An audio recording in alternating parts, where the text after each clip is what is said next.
put them under pressure.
Hello. Something here. Philip's on full screen here.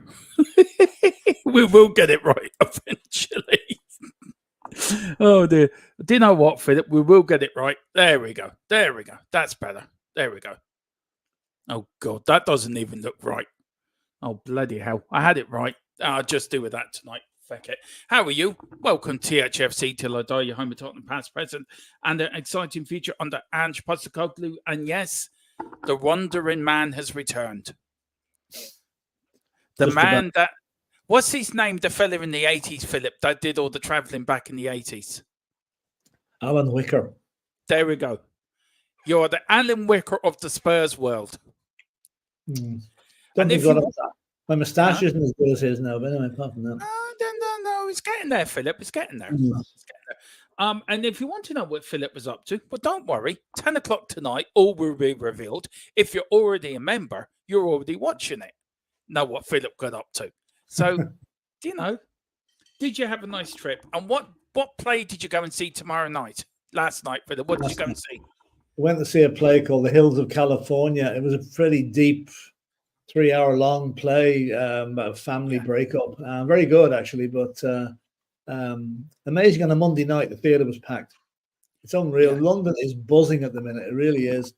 Very good play, actually. It'll probably win an award or something, but it was heavy going. It wasn't one you'd be laughing at, Yeah. Apart from a few lines in and out, which were very funny, but no, it was a good play, though. Very good play. And of course, it was a bank holiday, wasn't it, yesterday over there? Was it? So it was St. George's Day today, anyway. Yeah. But no, it was a very full day. I mean, we did the tour in the morning, and I had some work to do in London actually in the afternoon. I went to visit some of our clients, and then went to the theatre in the evening. So then up at 6 o'clock this morning to come home. So Yeah. Now, Really long yeah, day. and also the football, Philip. What a day Sunday was, to be fair. Coventry City. I mean, Yeah. what? Look, we know you're with Coventry. Let's put it this way. I put my hands up there and say, Coventry on Sunday, you absolutely absolved yourself. Yeah.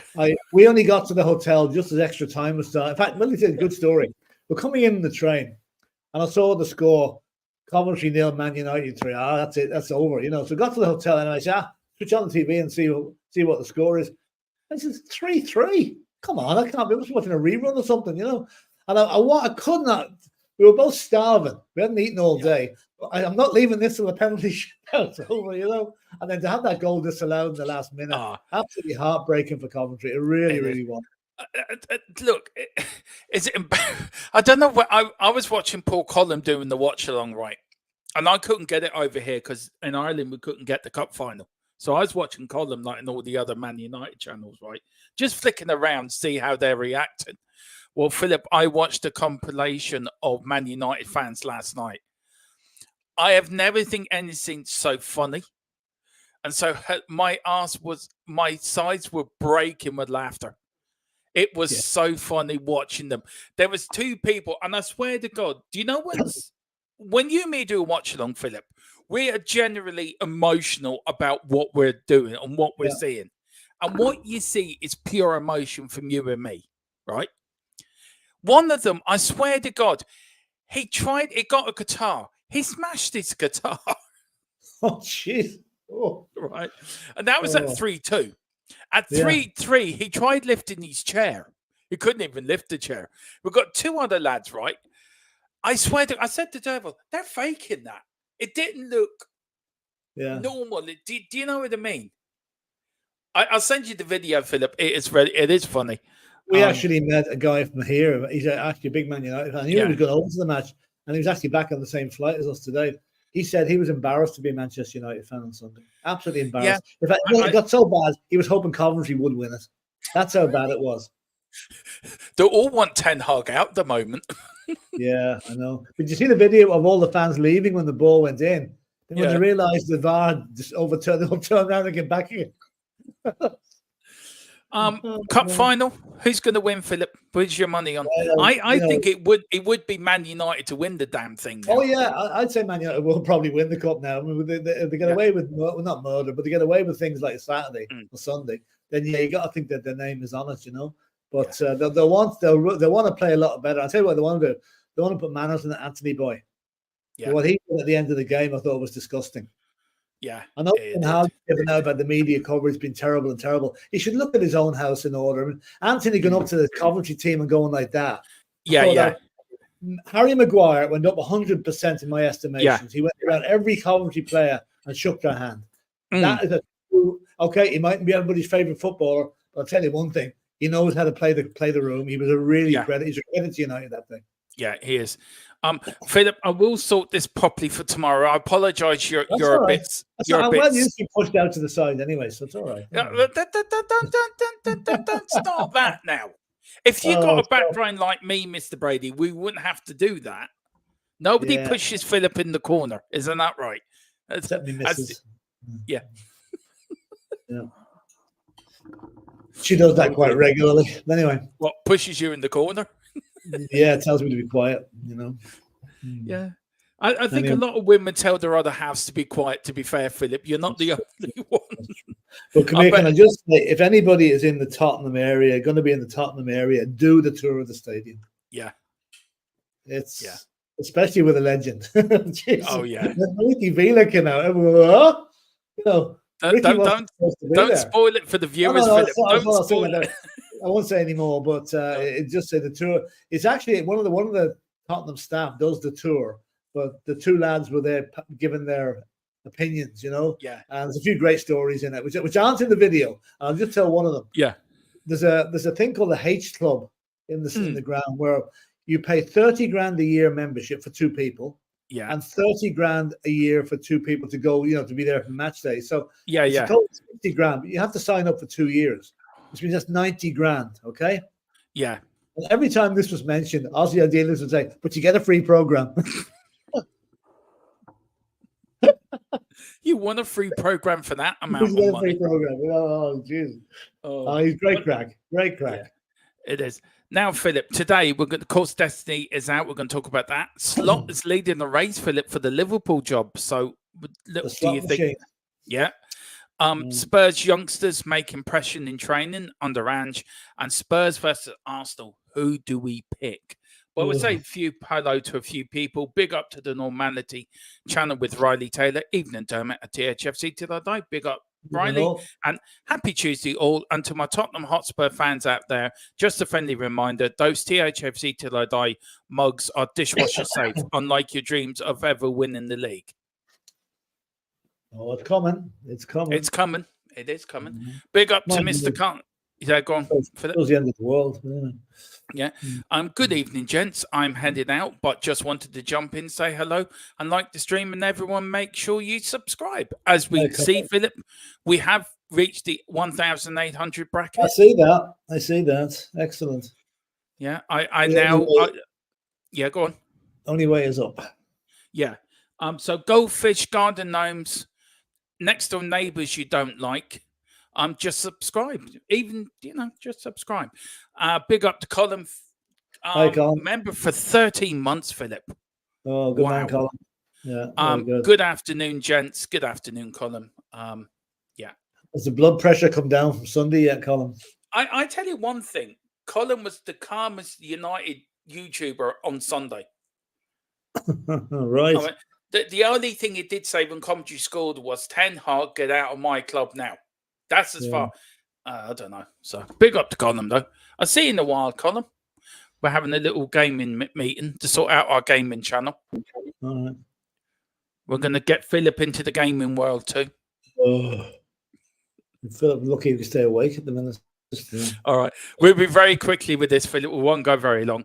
We all know why Dermot is big on screen. He is overcompensating.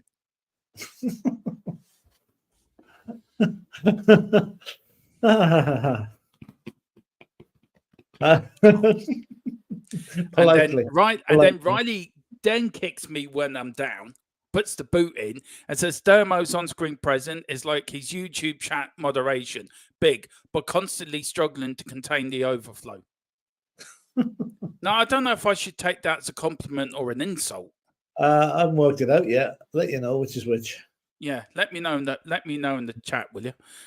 Chris Welch says, big up, lads. Hope you're well. Big up, Chris. Hope you're doing well. And Chris says, Philip is back. Yes, I was wondering who was with me. Is that who's back? I was wondering who that. Now, Mr. Brady.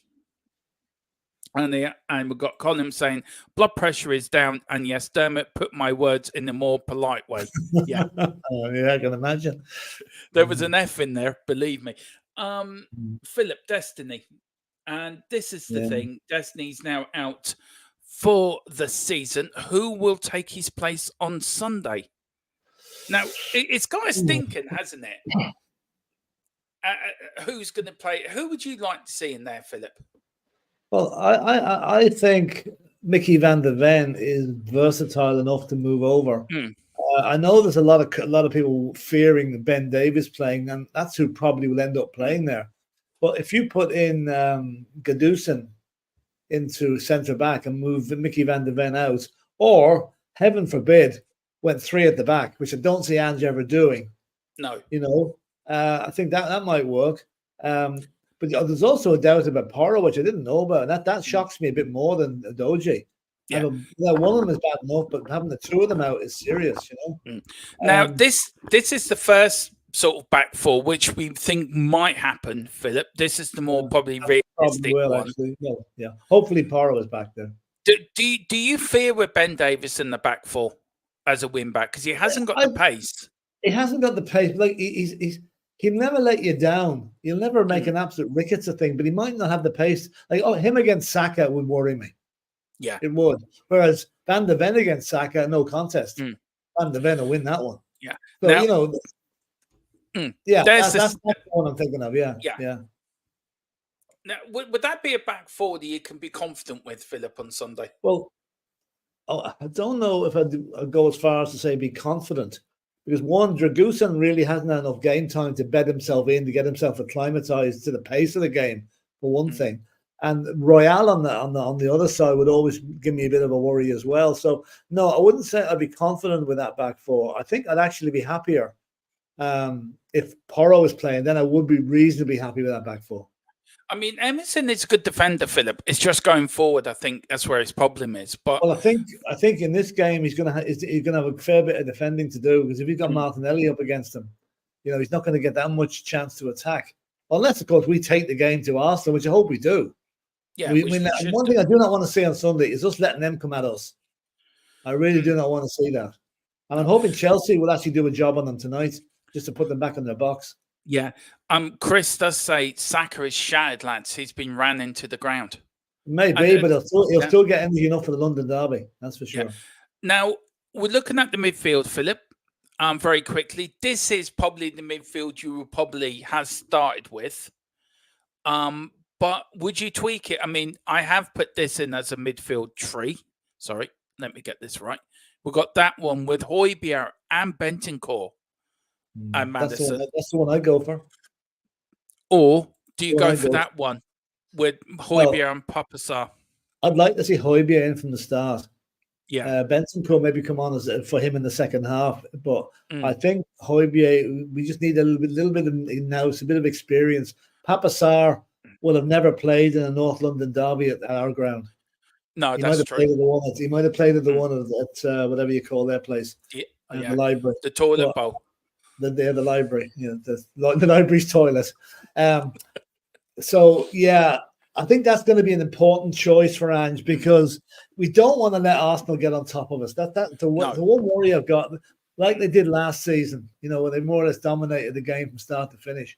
But last season was not this season. So, whatever team Ange puts out, I will back. But I think what's going to be needed, we need someone that can be a kind of a shield in front of the defense. And I don't think Basuma or Sarr do that very well. So that's where Hojbjerg, I think, will come in. Yeah. Now, with the front tree, Philip, look, this is my sort of, I would love Johnson to start there with pace and put Richarlison in the middle. For me, that I think will give you pace, because I don't think, or would you put it to this one, Philip? Is this sort of the front tree you can see happening? I am going to be absolutely hypocritical and heretic. I'm going to be a heretic now. And I'm going to say, for this game only, the front three I would like to see is Johnson on the right, Werner on the left, and Richarlison down the middle, and bring Son on later in the game. Would Ange do that? And I agree with you. I don't know if he would, but I just think we need someone down the middle that can be a target man, and Sonny is not a target man. No. I know he's brilliant. He scores goals galore against Arsenal, but I would keep him in reserve, bring him on the second half if things aren't going too well. We need someone to scare the living daylights out of them up front, and Richarlison and Werner with his pace could do that. Yeah. I mean, what do you think of, Dave asked me on Monday, would I start Johnson? Look, I think he was bad against Newcastle, and everyone was bad against Newcastle. Yeah, but they're all bad against Newcastle. Yeah. Nobody turned up against Newcastle. I feel if you press and you have pace against that Arsenal back four was very vulnerable and very prone to mistakes. This is what we got. It's the old thing, Philip, isn't it? It's the old Jack Charlton saying, put them under pressure. Yeah, absolutely. We need pace going at them on both wings. That's for Johnson and Werner. Werner might be the greatest goal scorer we ever had in the team. But I'll tell you one thing, he scares the living daylights out of the fullback going at him.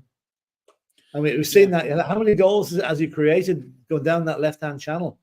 So, I would just be... I mean, Arsenal will be expecting a front three of Kulusevski, Son, and Johnson, probably. Let's just give them something to think about by leaving Son out. But is it all about North London? North London derby for me, Philip, is a totally different game to any other Premier League game there is. You know, it's its own, and I'm a big fan, Philip, of and I've always said it. I have the Jack Charlton way of putting them under pressure. Just make them make mistakes. I know his way of playing doesn't fit in today's football, Philip, and you can rarely do his tactics in today's game. But the principle is there, isn't it? The principle Yeah. of how Ireland played in the past put them on the pressure. Well, Do you know? look what Newcastle did to us last week. Yeah. They pressed us high up the pitch and cut off all avenues of creativity. I mean, we had Vicario actually hoofing the ball up the pitch for the first time all season. So we need to put them under pressure. Don't let them put us under pressure. So we need to press from the start on Sunday. Get at them from the minute one. They will be tired. They played 3 matches since we played the last time.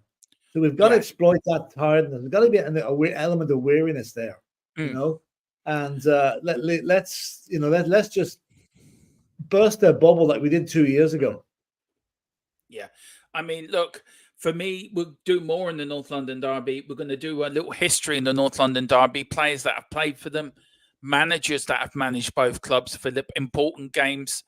I'm hoping Philip's going to go into his memory banks and into his locker full of times as a Spurs fan and go pick some of his best North London Derby from the past. Anyone come to mind? Well. Yeah, but is there any ones that come to mind over the years, Philip, that you think? Yeah, the 5-1 in 2008, the semi-final of the League Cup. The 3-0 2 years ago, absolutely. The FA Cup semi-final. The FA Cup semi-final, obviously. Then there's a few that aren't so good, like back in 1980, Liam Brady, they trounced us 5-0 at White Hart Lane in the Liam Brady-inspired rout. So there are games that I want to forget, but there's a few good ones in there as well, you know. And plus, also you can't forget the 4-4 at the Library when Aaron Lennon scored in the last minute to get the equaliser. And we are going to talk about Judas in the players that have gone from Tottenham to Arsenal or Arsenal to Tottenham. There's some interesting players that have done the swap, Philip, over the years. But I think the only one to get respect, and I've done a big thing on it, is Pat Jennings. He's the only player. He's the only one that doesn't create havoc when you mention him for playing for both clubs. Yeah. Why is that? Pat's a nice guy. You couldn't dislike Pat Jennings. No. They were talking about him yesterday. And the other person that was there, apart from Ozzy Adila, said, I love Big Pat. I could never understand the word he was saying, though. Fair enough. But why do you think So Campbell does get a lot of hate, Philip? Why do you think? Because he stabbed us in the back. It was the way he did it, wasn't it? It was invented for him. The word Judas was invented for him. Yeah. And that's what I'm going to say on the man, because he doesn't deserve any more time. He's an absolute disgrace. He is. He is. Now, Philip, Liverpool. Klopp's leaving at the end of the season. A manager that was looked at, he was going to take over at Spurs last summer, is now being linked to the Liverpool job. It's Arnold Slot. So is Slot the right man for Liverpool? The right fit for Liverpool? And can he replace Klopp? Now, I know Chris is a Liverpool fan in our chat, so I love his thoughts on it. But do you think whoever takes over from Klopp next season, Philip, is going to have it's going to be a hard match to follow what Klopp's done? It's the second only to whoever followed Alex Ferguson. That's how tough a job that is. Yeah. Really. I mean, I if I was anybody, I would. If I was going for that job, I wouldn't, because you're going to be compared. Everything you do is going to be compared to Klopp. Yeah. And well, I'm not fan of Klopp, you know that, but let's face, he has done a good job at Liverpool, and he will be incredibly hard to follow. Whether Arne Slot is the best one to do it, I don't know. It's a huge jump up from the Eredivisie up to the Premier League. It's massive. Yeah, and it's okay coming second with Feyenoord, but second to Liverpool fans is not good enough, really. So I think you want to think long and hard. It could be a very successful partnership, or it could be one of the shortest on record. Did you know what? It surprised me when you say that only second to Alex Ferguson, because if you look at Liverpool managers of the past, Philip, Bill Shankly, then Bob Paisley followed Bill Shankly. Joe Fagan then followed Bob Paisley. Kenny Dalglish then followed Joe Fagan.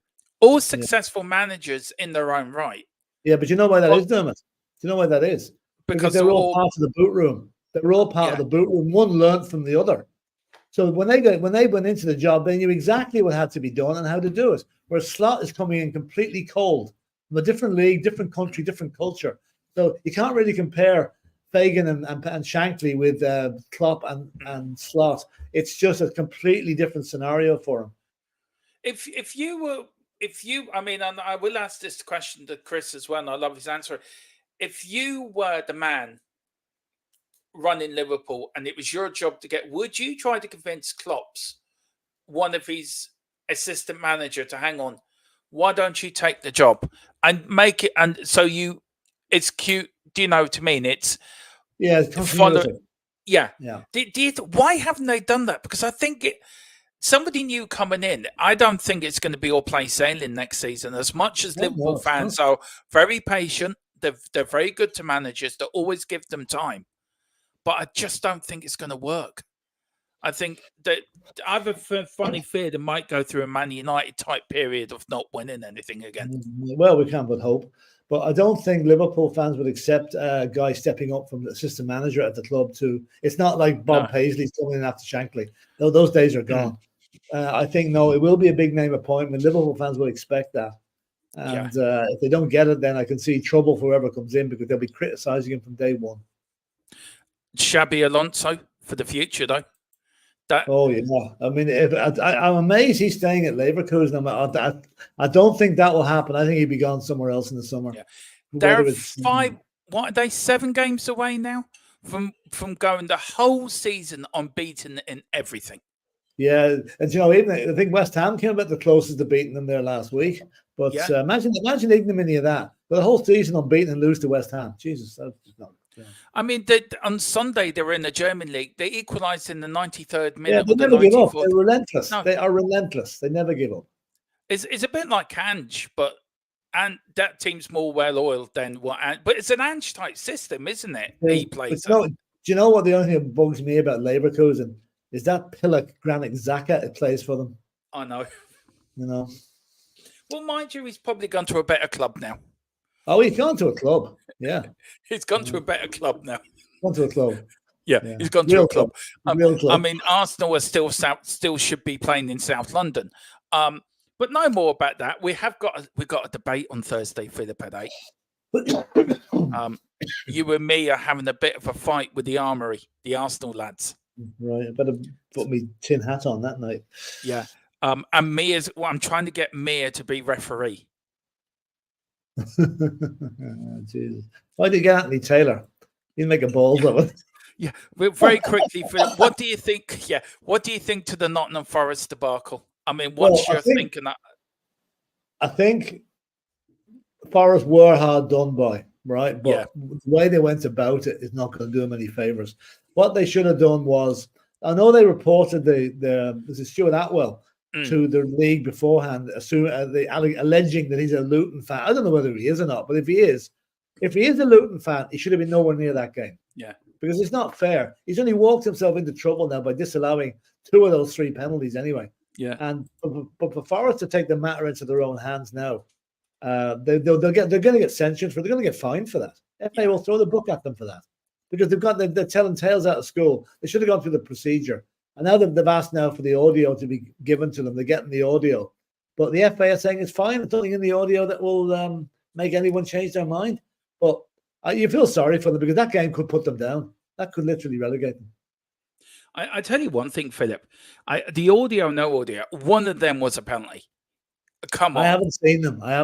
So Philip, come on. And Colin very quickly says you can't have a Spurs fan as a ref. That's an unfair advantage. Okay. No, that's not. No, it's not. We are following the PMGLO, MLO. We're following their protocols. That's what we're doing. Can I tell you a story that happened in the tour the other day? About Arsenal. Yeah. We got into the away dressing room, as you do. The away dressing room isn't as big as the home job, but it's still a fabulous dressing room. You know? Yeah. And we've got all the shirts of the Premiership team sitting around in the spaces, And where I went to sit down was where the Arsenal shirt was. Oh my God! So I jumped. That's just I'm not sitting there. And then Ozzy comes over, picks up the shirt, and turns it around to the wall, and walks back to the seat again. Ozzy's got it right. Ozzy hates Arsenal. He hates them. Yeah. He hates them. Well, do you know what? as much as I love Ozzy as a player, but as a manager, he was so exciting to Oh, watch they were him. slagging him. They were slagging him. On one of the places near the Tunnel Club, you know, the Tunnel Club where you can watch the players get onto the pitch. Yeah. They've got all these dots on the pitch, right, Yeah. on the floor. And somebody asked, what's all that? It's all the formation Spurs have played since they were founded. Yeah. You know, the old 2-5-3, 2-3-5, and that sort of stuff. And somebody asked, Ozzy, have they got your formation there? And one of the lads goes, no, they haven't got a 1-9 formation down the floor. Did he laugh? Oh, he laughed. Yeah. Oh, God, yeah. He's great crack. He really is. He's great sense of humour. Yeah.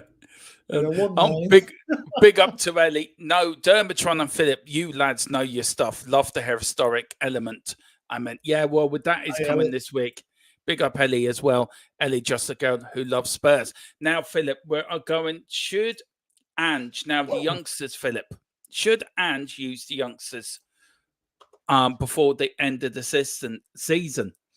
Now, here we've got little Mikey Moore and Colin Olsen. Are both highly rated young. Olusese. Yeah, just I couldn't say it, so I just went with the easiest. Olusese. The easiest way of saying it, Philip, which is very quickly going Olsen. So nobody would cop on that I've said it wrong. You know, I've been watching too many Jeremy Clarkson things. I'm getting to sound like a bit like him now. Anyway, don't worry, I haven't bought a combine harvester and haven't got a cow called Pepper. Anyway, both highly rated young players at Tottenham Hotspur. What are you shaking your head for? If you watch Clarkson Farm, you'll work out why I meant said that. Yeah, yeah, he isn't a farmer, is he, Philip? To be fair, no, but he tries. He does try. Now, youngsters, Philip, would you play any youngsters this before the end of the season?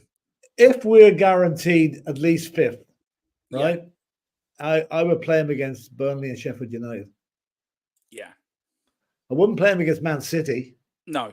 Because that might have a bearing on the title. God almighty. Imagine Man City beat us and that gives it, or we beat Man City and hand the title to Arsenal. Jesus, it doesn't. Oh. We are going to have a huge say in the title race, and it might not all be pleasant. But what I watched the under-21s against Man United on Saturday with Dave. We have some great youngsters in there. Yeah. We rent Lancashire and we've got a few others in there. Yeah, why hasn't he played them this season, Philip? What's the idea? Do you think they're not ready, or? I don't think, it's not that they're not ready. Some of them have been. Jamie Donnelly's played a couple of times. He's got into the first team, all right. I think their day will come. Mikey Moore is going to be a prodigy. The way I look at Mikey Moore has been our Phil Foden. That's the way I think he's going to be that good. I think he should get a shot. Jamie Donnelly might get a go on the bench before the end of the season. Lancashire, I think, is one probably for next season. You can't just bring them all in because the squad isn't. I mean, we have to be sure we've got Europe before we can start experimenting. I think that's probably the best way of putting it. Yeah. Can you imagine the shit it would take if we played the youngsters in a game, lost it, and it cost us fifth place.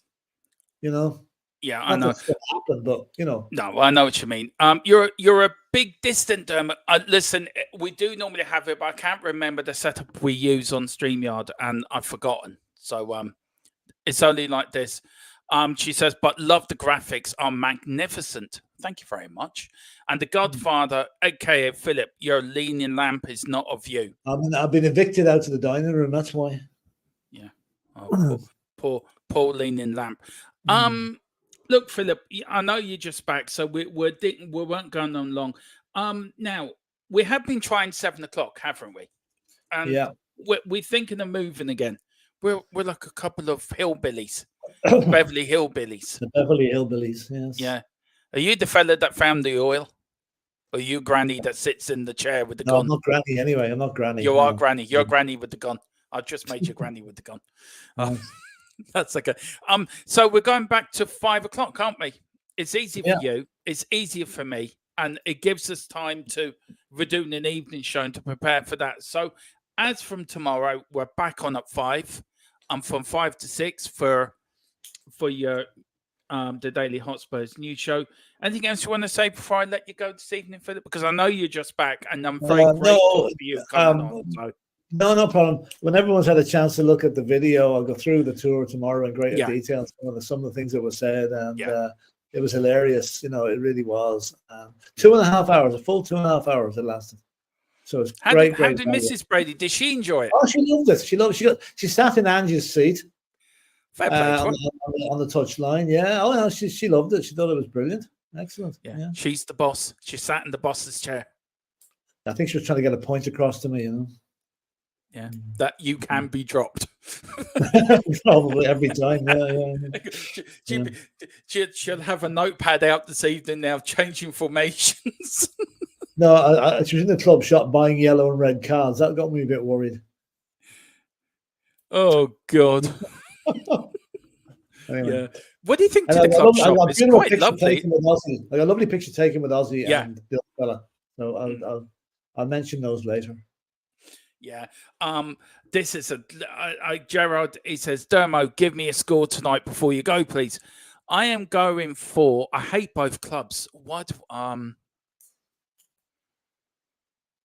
See, I don't want Poch to win, but I don't want Arsenal to win, and I don't want to go for a draw either. One each. Do you know what? I'm going for a 2-0 Chelsea win. Yeah. I'm actually not watching that. I'm going to watch Leicester and Southampton. That's going to be a good game. Oh, it would be.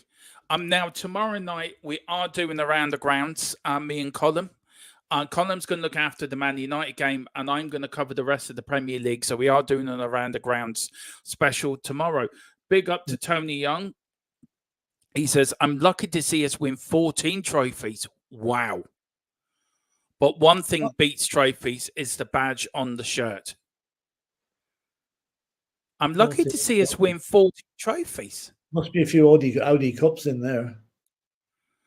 Hang on. Let's see. Go back to 61. Okay, no. If you're around in 51, Tony, we saw the league, right? 61 League and Cup, that's 3. 62 Cup, that's 4. 63, you Cup Winners' Cup, 5. 67 FA Cup, 6. 71 League Cup, 7. 8. 72 UEFA Cup, 8.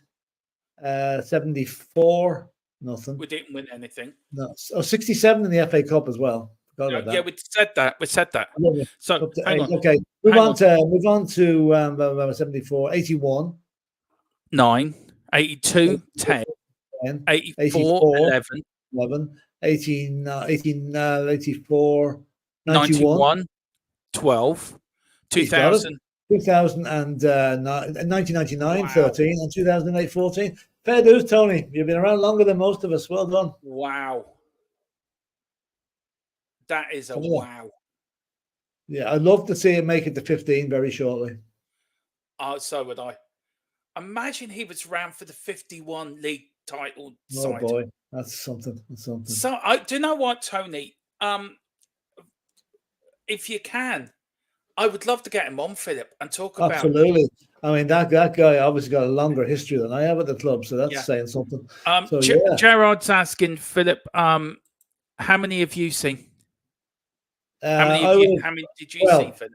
In my lifetime, it would be one less than Tony, because I would have seen the 61, even though I wouldn't have been following at that stage. So I'll be one less. Wow, 13. Yeah. He says he's been supporting Tottenham since 1957. Yeah. Wow. He's 6 years longer than me. Then. Wow. That's good. That for me, these are the people I respect.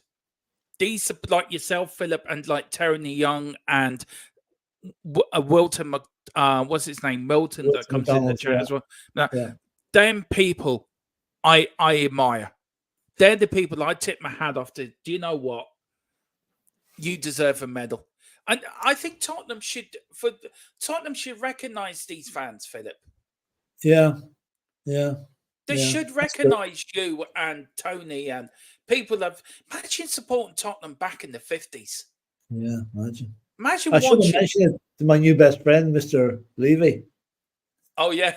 Go on to tell us you. Fair play to him for taking the tube to work, by the way. Well, I'll tell you this. We were leaving the stadium yesterday. We're getting the train from White Hart Lane Station back into Liverpool Street. I was actually talking to Dermot on the phone. Telling him how the thing went. You were. Listen, Jesus, Daniel Levy's after walking past. Literally walked within 2 feet of me down the platform. So hang on, I'm not letting this go. So I followed him down. I didn't follow him down. I saw where he was standing. And I went up to him. I said, Mr. Levy, I hope you don't mind me bothering you, but I said, I'd just like to thank you for getting us that fantastic stadium there. I said, I've just done the tour with Ozzy. And he says, oh, did you enjoy it? I said, it was brilliant. I said, that guy should be on TV. So again, thanks again, and walked off. I didn't want to say too long, you know. Yeah. But he was very nice. He took me, he listened to what I had to say. Very dapper dresser, my God. He's not wearing anything from Primark or pennies, that's for sure. And he was heading into London for a business meeting. He had his laptop in his case, but just got the train. He wasn't taking a chauffeur-driven car or anything like that. So I thought that was good because he's not wasting club's money on silly things like that, you know. So basically, Daniel Levy's biggest fan is Christian Gross. Is that what you're telling me? Christian Gross got the tube to Seven Sisters. He didn't realize he had a 2-mile walk. Daniel was cuter. He only walked over the road.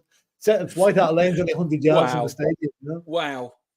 Honestly, wow. Yeah, couldn't wow. make it up, could you? You couldn't make it. You're on the phone. And what was my words to you, Philip? Get a video. Get a video. Yeah, I couldn't do that now, unfortunately, you know. I would have done. I would have done. Yeah. Big up to Kate. She says, just go up. So and Philip, big up Kate, and I hope you're doing well, and everyone go over to her channel and hit the like and subscribe. Gerard says, will you see another Phil? Yeah, I want to see several more. I want to see us hit double 20. I want to see us 20 before I shuffle off. Yeah. And I think, honestly, the way you get the vibe around the stadium, it's one of real positivity at the minute. And I think good days are coming. Yeah. Before Bill Nicholson, who was manager before Bill Nick? Jimmy Anderson. Jimmy Anderson. Wasn't he Terry Arthur Rowe's assistant? Yeah, he was. He had to give it up because of ill health. Bill Nicholson. Bill's first game was against Everton and they won 10-4. Yeah. That was it. Wow. Big up to Terry White as well. Big up, gents. Hope you are well. Yeah, we're grand, Terry.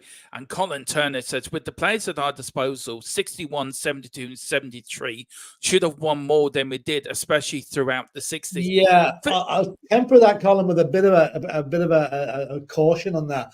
We won the double in 61, right? But the team was starting to age. By 63, it needed replacing. Blanchflower was gone.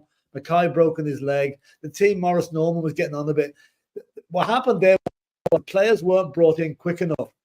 It's when we started regenerating around 66, bringing in Venables and Robertson and the likes of those players that won the cup in 67. But between 63 and 67, we won absolutely nothing. And that was the period we should have been strengthening. And John White sadly passed away. That was the biggest blow of the whole lot. John White was like Kevin De Bruyne and Phil Foden both getting killed with the same bolt of lightning. That's how bad it was for Tottenham. It was a massive, massive blow. I've seen clips of John White. What a player! They called him the Ghost. Didn't know he was there. Next thing, the ball's in the back of the net. Yeah, he's brilliant. And then you had the 63 Cup final. Philip, what was his name? The winger, Terry Dyson. Terry Dyson. The Dyson final. And Gerard here, we are going to do this in the summer. We are going to do a history show with Philip going through his whole time at Tottenham, guys. So that is coming. Well, I'm going to sit in that. Philip's going to do it with me and I'm going to do it with Philip. And we're going to go through our years as Spurs fans and then hopefully get your members on to do this as well. Because we all have our own stories and our own history to tell about supporting our great club. And I know Philip's a great. I mean, me and Dave always said we can listen to Philip for hours for the way he talks of football and Tottenham and the plays he's watched, the likes of Jimmy Greaves and probably Kevin Keegan he saw back in the day, and the great sides, the great Liverpool sides and the Tottenham sides and the Man United side under Matt Busby. And it always asked me. I said it the other night. I was watching some football seemed more simple back then, Philip. It was. But wasn't it? Football was simple, but wasn't it? I think it was more a joy to watch. It was more of a supporters game, whereas now it's more of a business game. Yeah. Well, there was no sponsors on your shirts. There was no foreign ownership. There was no foreign players. Pretty much, I think the only foreign player that played around the 1950s was the Manchester City goalkeeper Bert Trautmann, the guy that broke his neck. He was an ex-prisoner of war from the Second World War. You know, there might have been the occasional other West Indian players, something coming over. There's very few foreign players up until Ozzy Ardiles and Ricky Villa came in. Wasn't he? Didn't he play the whole game with a broken neck? I By the didn't way, even know his neck was broken until afterwards. Yeah. I mean, you look at the FA Cup and football back in the day. I feel football is broken, Philip, from where it is now. But John, look at this. Look at this. Go back to 1966, right? Yeah.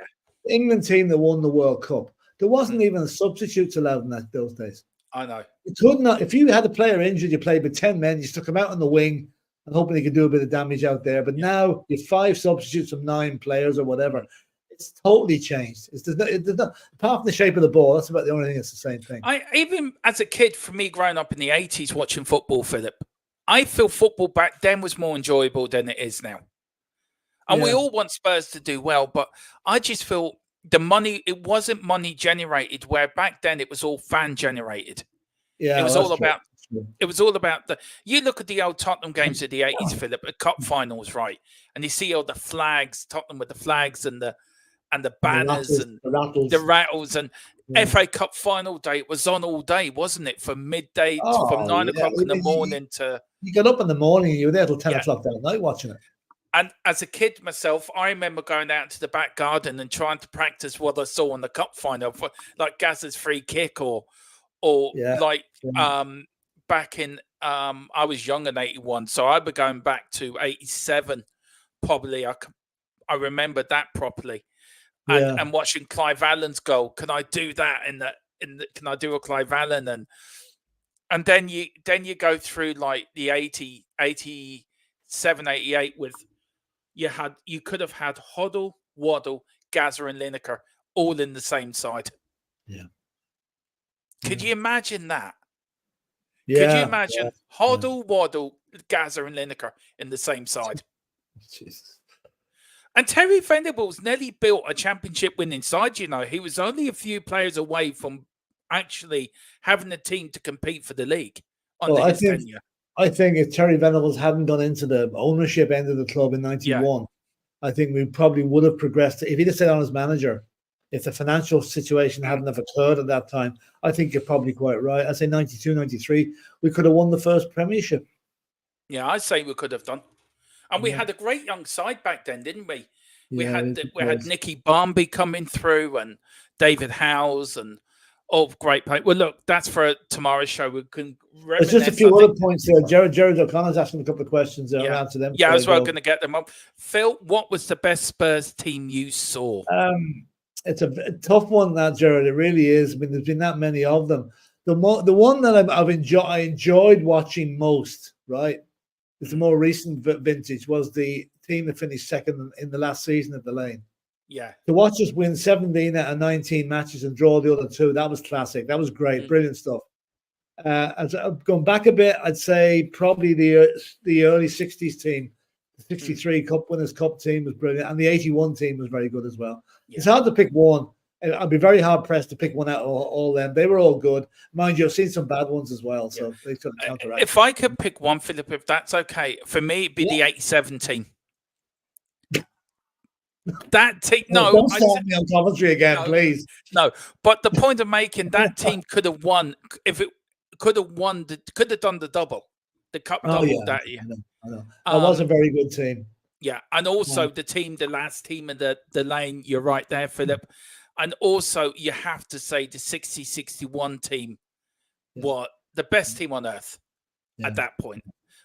Just to mention one thing, gentlemen, before I go, it's nothing to do with the Spurs teams, but one of the guys on the tour yesterday was telling me that they're talking about the Coventry Man United game on Sunday, and he says that one of the Coventry fanzines is still known as Gary Mabbott's knee, because the goal he scored in the 87 Cup final. Yeah. And also, they reckon Gary Mabbott has been voted Coventry's Player of the Year every year since. I tell you, I was impressed with Coventry. What I saw on Sunday. Brilliant. They were brilliant. They were. Yeah. And you know what? Wouldn't it be ironic that Martin Robbins, the Coventry manager, saved Alex Ferguson's job back in 1990? He may end up saving Ten Hag's job. If Man United win. How ironic is that? There's no justice in the world. Even just before the penalty or the goal that was disallowed, when your man hit the crossbar. Yeah. And the ball bounced. I was thinking England 1966, please be across the line, you know? Anyway. Tony Young, 63 Cup Winners' Cup. Yeah. Yeah. I wouldn't disagree with that. Yeah, Colin Turner says brilliant. John White wasn't it? He was. With Absolutely. only videos I've saw of him. Jared's asking, were Spurs better than Man United in the 60s? Overall, yes.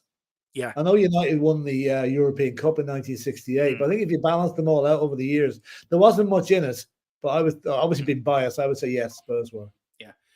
They were great. But Man United had great youngsters too, with They Nobby had Stiles Georgie Best and everybody, Georgie Best and Bobby Charlton, Dennis Law. But Spurs did. We had, some of the matches between Tottenham and United in the 60s were they're legends. They're classic matches. They really are. Jared's also asking you, Philip, do you think Tony Dunn was a world-class, Phil? Only from Dublin. I wouldn't know that much about his tone to answer that, Jared. Very good player. Whether he was world-class, maybe not quite. Who was better, Joe Kinnear or Chris Hughton? Poor old Joe. Tough one, that. Very tough. I would say maybe just Joe Kinnear might have just sneaked that. Very quick on the Ireland situation, Philip. 150 days and we're still looking for a manager. Another 150 if you can believe what the FAI is saying. It'll be September. Have you put in your application yet? That's what I'm wanting to know. No, I'm going to apply on your behalf. I want you to get the job. Thank you. You're coming in as my second in command, by the way. Who do you think will get the job? Anybody that's willing to work for nothing. So John O'Shea's going to be the new Ireland manager. Yeah. They might as well just give it to him now. Yeah. We've got Colin Turner says Gilly and Jimmy were special. The G-men. Yeah. Probably. I know Sonny and Harry Kane are a brilliant strike partner, and Teddy Sheringham and Jurgen Klinsmann. Jimmy Greaves and Gilzean were absolutely unbelievable. I saw them play. Those two guys were telepathic. Yeah, they were. Now, Colin, if you pick up a membership for 99¢, you can go and watch the really fantastic podcast we did with, what's his name, Philip? Norman Giller, who wrote the book, The G-Men. But we haven't heard from him, so we're quite a little bit worried about I haven't heard from him. He's been gone off the radar completely. I hope he's okay. Yeah. So if anyone knows about Norman, if he is okay, and he is, please let us know, because what a fantastic! He was great for them. Oh, it was great fun. Great fun. He started with singing "Glory, Glory, Tottenham Hotspur," and he ended singing "Glory." I mean, that man was a legend. He really was. I mean, I just love to. I could talk to. I hope he's all right, because we haven't. You haven't heard from him. Have you? And I used to hear from him quite regularly. I must try and contact him and see how he is. Because he knows where all the bodies are buried at Tottenham. That's for sure. He does. Absolutely love Joe and Cyril. Yeah, nice one, Cyril. The song back in the day. No, he wasn't world class, Colin said, but very good indeed. Yeah. That's Terry Dunn. What about Martin Shivers? Now, great player, but himself and Bill Nicholson didn't get on at all. No. Martin Shivers did not like. Well, I don't know if he didn't like Bill Nick, but Shivers didn't like to be told what to do. I think that was basically his problem. But great player though. Yeah, but when he got older, though, Philip, he was very respectful to Bill Nick, and he was always there. He used to bring him up the stairs at the match day and everything like that. Yeah. And then Colin saying Big Shiv was unplayable for 2 years. Unfortunately, and injuries just slowed him a touch after that. That goal he scored against Wolves in the UEFA Cup final in '72 at Molyneux, I still reckon that's the hardest shot I've ever seen in my life. Yeah. That was just incredible. How about the goals he scored against Aston Villa in the League Cup final? The skill. Good goals. Yeah, good goals. Certainly, but that one against Wolves, that was a bullet. Absolute bullet. Well, look, Philip, we're going to let you go because you want to recharge your batteries. Are we back? Is it 5 we're going on tomorrow now from now on? Back at 5 tomorrow. Yeah. Back at 5 tomorrow. And we are going to do a show during the summer. We're going to get you on, get all your questions in. Might even do it next week, Philip, one day next week or one evening. Ask Philip a Spurs question. And Philip, we're going to go through your time supporting Tottenham. And some of the questions in here I've loved listening to. And I'm sure you love to reminisce about your Spurs. Yeah. Sometimes looking past is better than looking at the present, Yeah. Not the moment now, you know what I mean? Jared asking, is Bobby on tonight? He is. He is covering the Arsenal-Chelsea game, so that will be on the Full-Time Sports Network and also on THFC till I die. So me and Right, Philip are I'm going to away. bugger off. See you later, Philip. Yeah, I'll see brother. you tomorrow Yeah, at lads. 5. Yeah, Whatever you're sure. doing, enjoy the rest of your weekend. Enjoy the rest of Come your on, these weekend. Spurs. Enjoy the rest of your evening. And we're back tomorrow at 5. Come on, you Spurs. In Big Phil, we trust. There we go. Philip Brady's gone now, but in Big Ant, we trust. Bye-bye.